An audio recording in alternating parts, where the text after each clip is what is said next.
একটা কথা শোনেন, বিএনপি 16 বছরে জেল জুলুম হাজত খাইটা কোথায় কোথায় ছিল, বাইরে বের পারছে? 16 বছর চলেন নাই? এখন কি করবেন? নতুন করে রাজনীতি শুরু করবেন আবার। রাজনীতি দরকার নেওয়ার মতো যায় না।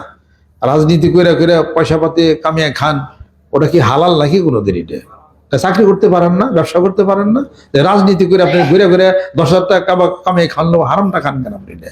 এটা জায়েজ না। এটা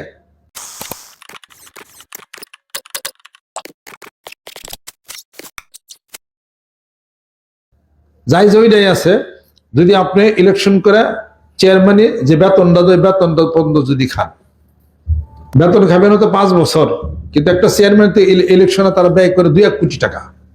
তো 2-1 কোটি টাকা আপনি 5 বছর উঠাই পারবেন?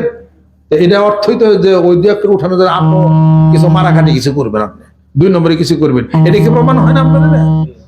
একটা এমপি ইলেকশন করে 20-25 কোটি টাকাও সে ভাঙ্গে। কয় কোটি টাকা বেতন পাবেন 5 বছর? আপনার 10-15 কোটি টাকা ভাঙ্গে ভালো ব্যবসা করতে পারেন না আপনি? ওরা ভাঙছেন কেন ওটা? তাহলে ওই টাকা আপনার উঠাইতে হবে না? উঠাইবার গেলে আপনি তো 2 নম্বরই করবেন আপনি। এটা মানিকগঞ্জের পীর, আমি কোনো রাজনীতি করি না, আমার কোনো দলের মধ্যে আমি নাই। এটা আর আপনারা হালাল ভাবে চলেন, দল ফল বাদ দেন। এটা এত দল করে কি করবেন? এটা দাওয়াত তাবলীগের কাজ করেন, জিকির বাতান মানুষকে, কোরআনের দাওয়াত দেন, নামাজের দাওয়াত দেন, হজের দাওয়াত দেন, জাকাতের দাওয়াত দেন, দরবারে যান, বায়াত মুরিদ হইছেন, তারপর হালাল ভাবে ব্যবসা করেন। ব্যবসা কি করুন? কাঁঠাল পাতা করে কাঁঠাল পাতাতে ঠুঙ্গা বানিয়ে পুরান ঢাকা ওই হাজি বিরিয়ানি আছে বেশি। ব্যবসা কি করো? ব্যবসা করুন বুঝেন না এখন পর্যন্ত?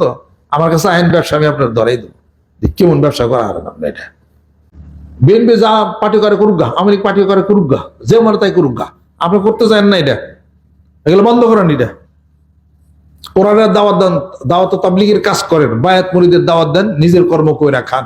পার্টিতে কইরা যায় যে পয়সা হইতে কামাইবেন, ওরা সাব হারাম। কথা লক্ষ্য করছেন? এই সমস্ত 2 নম্বরের মধ্যে এগুলা যায় না। এটা শোনেন, একজনই কি করবো? রাস্তা করতেছেন কেমনি? কি কয়, যান হয়তো সামনে ইলেকশন করুন, তিনি ইলেকশনের রাস্তা। কথা ঠিক না? অন্তবার ব্রিজ করতেছে, আমার নিজের হাতে ব্রিজটা করে দিলাম, যান হয়তো সামনে ইলেকশন করো, ওটা দিও। তাহলে বোঝা গেল ভোটের ব্রিজ, ভোটের রাস্তা সব হয়েছে নি? কি মুফতি সাহেব সব হয়েছে নি? সব হয়েছে নি? এটা হলো ভোটের রাস্তা, ভোট পাইবার লিগে। আল্লাহ এবং আল্লাহর রাসূলকে রাজি খুশি করার জন্য ওকে সূরা দাহার পড়ার দরকার ছিল ওই চেয়ারম্যানকে। ইন্নামা নুতইমুকুম লিওয়াজহিল্লাহি লা নুরিদু মিনকুম জাযাআন ওয়ালা শুকুরা। আমি তোমার কাছ থেকে কোনো কৃতজ্ঞতা প্রকাশ, কোনো প্রশংসা পাওয়ার জন্য তোমাকে খাওয়াই না। আমি আল্লাহ এবং আল্লাহর রাসূলকে রাজি খুশি করার জন্য তোমাকে আমি এন্টারটেইনমেন্ট করাই। আল্লাহ এবং আল্লাহর রাসূলকে রাজি খুশি করার জন্য এই রাস্তাটা ভালো করে দিছি, এনে একটা ব্রিজ বানিয়ে দিছি। আমি কোনো ইলেকশন করব না, এমনি আমি করে। এইটা হলো সওয়াব, এইটা হলো সওয়াব। তখন সৎকার জারি হবে, ব্রিজটা করলে তখন সৎকার জারি হয়ে যাবে। এটা কাজে যতই আপনি পার্টি করে ফালাফালি পারবেন, অন্য দলের খারাপ কোন লাগে? কোন লাগে না খারাপ? কি খারাপ কোন লাগে? আওয়ামী লীগ গভর্নমেন্ট থাইকা দেশে শেষ করছে, দুটা ভালো করছে, দুটা ভালো করছে। বিএনপি গভর্নমেন্ট যখন ছিল শেষ করে দিছে একবারে আমাকে। আবার আরেক দল আসে এটার আবার যদ্দুর পারে অদ্দুর কয় না? এটা যে দল যারে পারে তারই এমনি করে কয়। যত দল বাংলাদেশে শাসন করে গেছে কিছু না কিছু ভালো করছে, কম করলেও করছে, খারাপও কিছু আছে। কথা ঠিক কিনা বলেন? যেটুক ভালো করছে সেটুক বলেন। যাহা দেশের জন্য খারাপ করলে, ইসলামের জন্য, মানবতার জন্য যা খারাপ করছে ওটুকু বইলে জাতিকে সতর্ক করে দেন। তো ভালোটুকু কইবেন না? ভালোটুকু গোপন করলেন কেন? খালি খারাপ নেই যে করলেন। কোন দলে ভালো কইসিনি। বিএনপি কোনোদিন ওই যে জাতীয় পার্টিরে ভালো কইসিনি, জাতীয় পার্টি হ্যাঁ ভালো কইসিনি, আওয়ামী লীগ হলো ভালো কইসিনি, এরপরে বর্তমান জামাত ইসলাম সে আরেক দলে ভালো কইসিনি, অমুক দল ক্ষমতা চলে কিছু ভালো দেশের জন্য করছে, এইটা মোটামুটি খারাপ করছে, এটা তা কইসিনি। তা তো কয় নাই। তো কোন ধরনের রাজনীতি করেন কিনা? কোন ধরনের রাজনীতি? এই সমস্ত রাজনীতি আমরা বুঝি নাই কিনা, কম কম বুঝি এটা। কিন্তু মানিকগঞ্জের মুড়িতে রাজনীতির মধ্যে টোটালি বন্ধ, স্টপ করেন, এটা দেওয়ার দরকার নাই। এটা ফালদা নামছেন অমুক দলের তমুক দলের মধ্যে, জিজ্ঞেস করেন বসে বসে ওনে যা ফালাফালি যত কোনো সময় নষ্ট হবে, গিবট সাকাত হবে। আর যদি 2000 টাকা পান, ও টাকাও চাইজ নাই, ও টাকাও হারাম টাকা আপনি খাইতেছেন। এটা রাজনীতি করি না, রাজনীতি বুঝি তো আমরা। পলিটিক্যাল সায়েন্সের ছাত্র, ঢাকা বিশ্ববিদ্যালয়, এগুলো বুঝতে আমার সময় লাগে নাকি? আমরা এগুলো সবই নারী নক্ষত্র, সবই বুঝি। ব্যাগ বুঝে বুঝে বাচ্চা দিয়া এই যে জিকির ধরছি, সুবহানাল্লাহ। জিকির করেন সকাল বিকাল, নামাজ পড়েন। আর পাঠ্যপুট্টির মধ্যে ওগুলো যায় না, ওগুলা ভালো না। ওগুলোর মধ্যে খালি মিশা কথা। শোনেন ছোট্ট একটা কথা আমি বলি। আওয়ামী লীগ গভর্নমেন্টের আমলে ওই আরিসার নাম জানি কি, নিজাম না? আরিসে একটা লোক আমার মুরিদ নিজাম, পরে পার্টিগত কিছু শত্রুতা ছিল। আরিসা যান, আমি দেখাই দেবো ওখানে। পরে নিজাম এসে কান্দে কেটে পড়ছে, আমাকে আব্বা আমার তো অনেক বিপদ। আমি কি বিপদ? আমার সাথে এক লোকের সাথে একটু জমি না কি একটা দ্বন্দ্ব কেসের মতো ছিল, ও আবার আওয়ামী লীগ করতো। পরে ওরে কেসের মধ্যে ঢুকাই দিছে নিজাম। ওই নারায়ণগঞ্জে গাড়ি পোড়াইছে যায়, ওরা আরিসে থাকে।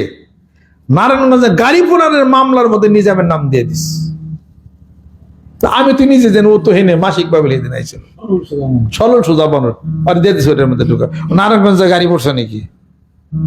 এটা কোন ধরনের মামলা হইলো? এটা যাই কিছু হোক, এরকম সব সময় যারা ক্ষমতায় থাকে কিছু অপব্যবহার হ্যান ত্যান এগুলা হয়। এটা আপনি যদি এই ধরনের কাজ করতে, তো এটা অপরাধ হয়ে গেল না? এটা সামাজিক ব্যাপারে হয়ে গেল। আপনি যাবেন কেন? আল্লাহকে আপনার রিজিক, আপনার মানুষ বানাইছে, রিজিক আল্লাহ পাক দেন নাই? পার্টি করে রিজিক খাওয়ান, রিজিক করে খাওয়ান লাগবো কেন? আমি আপনাদের খেদমত আরজ করতে চাই, ওগুলোর মধ্যে আর যায়েন না। ওগুলা ভালো কাম না, ওরা বাদ দেন। ওগুলা বাদ দিয়ে আল্লাহ জিকির করেন। আমি তো বেকার। আপনি যদি বেকার থাকেন, আল্লাহ কি এর লিগে বলিস কোন? এখানে যদি কেউ থাকেন আমি বেকার, কোনো কাম নাই, আল্লাহ বলেছে কি করবার লাগে উপরে? আল্লাহ পাক বলে ওয়ামিন দাব্বাতিন ফিল আরদি ইল্লা আলাল্লাহি রিজকুহা, কত বিচরণশীল জীবজন্তু আছে সবার রিজিক আমি আল্লাহ পাক দেই। ওয়া কাআইমিন দাব্বাতিন লা তাহমিলু রিজকা, সুবহানাল্লাহ। সকল রিজিকের ব্যবস্থা কে করেন? মহান মাবুদ আল্লাহ পাক করেন। আজ আপনার সোজা মন নিয়ে, হৃদয় নিয়ে, ছেলে সন্তান নিয়ে হালাল ভাবে জীবন পরিচালনা করেন। কোনো পার্টি পুটির মধ্যে এগুলো যাওয়ার সব বন্ধ করেন। আপনারা আল্লাহ পাকের জিকির করে ওই দুনিয়ার পেঁয়াজ গোছের মধ্যে গিবত শেখাত যায়েন না। এরা আমারও কর দরকার, আমি কইলাম পারলে জানগা। আমার যে আল্লাহ পাক বলে যে তুমি কইতা, আমি কইছি, ও গেছে আমি কি জানি। আমি বলে বাচ্চা গেলাম গা। মৃত্যুর পরে আমার কবরে তো আপনাকে রাখা হবে না, আপনার কবরে আমাকে রাখা হবে না, আর আমার কবরে আপনাকে রাখা হবে না। আমার হিসাব তো আমার কাছে। আমি তো প্রচার করে দিই, বইলা শুধুমাত্র দিলাম যে আমি যেমনি চলি, আমার মুদ্রা এমনি জানি চলে, সুবহানাল্লাহ। আর যারা বেকার, বাইতে খাইবেন নাই, জামা কাপড় নাই, বিশেষভাবে অনুরোধ করতেছে যারা আমার সঙ্গে যোগাযোগ করেন, অতি সত্তর যোগাযোগ করে দেখি আপনাকে জামা দেওয়া যায় কিনা, দেখি আপনাকে খাবার দেওয়া যায় কিনা, কোথায় রোগ, কোন ধরনের ট্যাবলেট আপনাকে দিতে হবে, সেই ধরনের ট্যাবলেট খাই ইনশাল্লাহ আপনাকে বাড়িতে সুস্থ করে আপনাকে বাড়িতে ফিরিয়ে দেবো ইনশাল্লাহ তাআলা। যে কোনো মূল্যে হোক, এটার কোনো পার্টি কোন এক জেলাতে আমাদের মুরিদদেরকে একটা মানে ভোট প্রক্রিয়া সমস্যা হয়ে একটা জেলাতে একটু সমস্যা হয়েছে। এখন ওদের কড়া অর্ডার দিয়ে দিছি যে আমার কোনো মুরিদ কোনো দলের কোনো স্লোগানে যাবি না। ভোট দেওয়া নাগরিক দায়িত্ব। আপনার জ্ঞানকে বিবেচনা করে যাকে ভোট দিলে আল্লাহ এবং আল্লাহ রাসূল খুশি হবে এবং আপনার সমাজে ভালো হবে, সুন্দর হবে, আপনি উপযুক্ত প্রার্থীকে নির্বাচন করে আপনি ভোট দিয়ে দিন। সারা বছর ওয়াজ হয়, ভোট কারে দিন এই হুকুম আমি দিব না। কোন কোন ব্যক্তি শ্বশুর বাড়ি যান, বুধবারে যাবেন না বৃহস্পতিবারে যাবেন, রুই মাছ নেবেন না কাতল মাছ নেবেন, চিকন চাল নেবেন না মোটা চাল নেবেন, সাদা চাল নেবেন না লাল চাল নেবেন, হ্যাঁ, সাইকেলে যাবেন না রিক্সায় যাবেন না যাত্রী সেবাই যাবেন না কোচে যাইবেন, প্যান্ট পরে যাবেন না শার্ট পরে যাবেন, কালা কাগজ না সাদা কাগজ, এগুলি আমার কাছে জিজ্ঞাসা করছেন। দরকার শ্বশুর বাড়ি দৌড়াইছি, শ্বশুর বাড়ি যখন দৌড়িয়া আব্বা কোন জায়গায় ভোটটা দেব, এটা আমার করে মারামারি বাজাবে, তাই না? এত কিছু না জিজ্ঞাসা করে ভোটটা আপনার ইচ্ছা মতো দিয়ে আপনি, যাতে আল্লাহর কাছে না আটকান। কথা খেয়াল করছেন? এই অতএব হাসি ঠাট্টাটা কথা কিন্তু সত্য। আপনি আইসেন যে আমার কাপড় চোপড় নাই, নাই, বাটার লুঙ্গি নাই, কাপড় চোপড় নাই, কি করি কেমনি গিয়ে, তো ইনশাল্লাহ লুঙ্গি দেওয়ার ব্যবস্থা করুক, পাঞ্জাবি দেওয়ার ব্যবস্থা করুক। আবার তেল নাই, এই পরশু দিন আমি মাছ ভাজি খেয়ে নেই, আমার কাছে তেল আছে দিয়ে দিবেনি। কাম নাই, আমি বেকার, আসেন বেকার, আমার অনেক কাজ আছে আপনার কাছে, আপনি বেকার না, ঠিক করে দেবেন, সমস্যা নাই। আর মোটা তাজা যারা আছেন, মেলে ওষুধপত্র খেলেন, স্লিম হইলাম না, আহেন স্লিমের ওষুধ আছে আমার কাছে, আর কলা বাগান পাঠিয়ে দিবেনি, 3 দিন পান্তা ভাত খাইলে আর কাম করলে আল্লাহ স্লিম হয়ে যাবে। স্লিমের কত জায়গা আমার আছে, আমার প্রজেক্ট আছে, বিভিন্ন জায়গাতে আছে, আমি নিজেও কাজ করি, আমার সাথে কাজ করলে ওই মোটা মোটা বুড়ি মুড়ি সব চলে যাবে রে, এর ওষুধ ট্যাবলেট খাওয়াবো না, পীরের কিছু ওষুধ আছে, এই ট্যাবলেট দিলে আপনি এলআইসি হয়ে যাবেন না, চিন্তার করে কারণ নাই। অতএব কেরা কোন দল করে খারাপ ভালো বলার দরকার নাই, বাংলাদেশ যাইবে এক পেলে। কথা খেয়াল করছেন? আপনার মতো ছোট মানুষ টেঙ্গু আর আমার মতো মানিকদের টেঙ্গু মানুষ, ইরাকের বুদ্ধি খাটিয়ে জাতির ভাগ্যের পরিবর্তন আমরা করতে পারব না, মেলায় ব্যাপার স্যাপার আছে। এটা জামাল তাহলে আল্লাহ দোয়া করেন, আপনি দাওয়াত তাবলীগের কাজ করেন, জিকির করেন, বায়াত করে জিকির আজকার করেন, আপনি আমাকে নেতা মারছেন, আমার নেতৃত্বে আপনি চলবেন, আপনি বিপদ সমস্যা অসুবিধা আল্লাহ পাক তরাবে। তবে আমি হলাম উসিলা, আমি তো 10টা কথা শুনতে পারি আপনি কোথায় কেমনি কি, কোথায় বেকার। আমি যদি 3 বেলা খাই, আমার মরিদা না খায় থাকবে, 2 বেলা থাকবে, কোন ধরনের পীর হয়ে গেল আমি? এটা ঘটনা কি? এটা আমি 3 বেলা খেলে আপনার 3 বেলা খাইবেন, কারণ আপনাদের খোঁজ খবর রাখাও তো আমার দায় দায়িত্ব। আল্লাহ পাক বলবেন, ইয়ামান আদুকুল্লাহ ওনাসি বিইমামিহিম ফামান উতিয়া কিতাবা বিয়ামিনি ফাউলাইকা ইয়াকরাউনা কিতাবাহুম ওয়া লা ইউজলামুনা ফাতিলা। প্রত্যেক নেতাকে নেতৃত্বের প্রশ্ন করা হবে। এখন আমি নেতৃত্ব দিতেছি, আপনি শুনলাম বলো 2 বেলা বলো খান নাকি, আর কোন ধরনের কথা এটা? না খেয়ে কেউ থাকবে না মানিকগঞ্জ দরবার শিবে, চাইল আছে, ডাইল আছে, সবকিছু আছে, কোনো সমস্যার কোনো কারণ নাই। মানিকগঞ্জ অতি সত্তর আপনারা যোগাযোগ করবেন, যারা বেকার তারাও যোগাযোগ করবেন, ভাত কাপড় নাই তারাও যোগাযোগ করবেন। কোনো সমস্যা কিছু আছে? অতিরিক্ত খাইয়া হারাম খাইবেন, তা খাইবেন কেন? অমুক পার্টি তমুক পার্টিতে দেবেন, এতে উপার্জন তো হালাল হবে না, টাইম লস হবে। এটা আমাদের ইউটিউব চ্যানেলের যে কোনো ভিডিও সবার আগে পেতে আমাদের ইউটিউব চ্যানেলটি সাবস্ক্রাইব করে আমাদের সাথে থাকুন। ধন্যবাদ।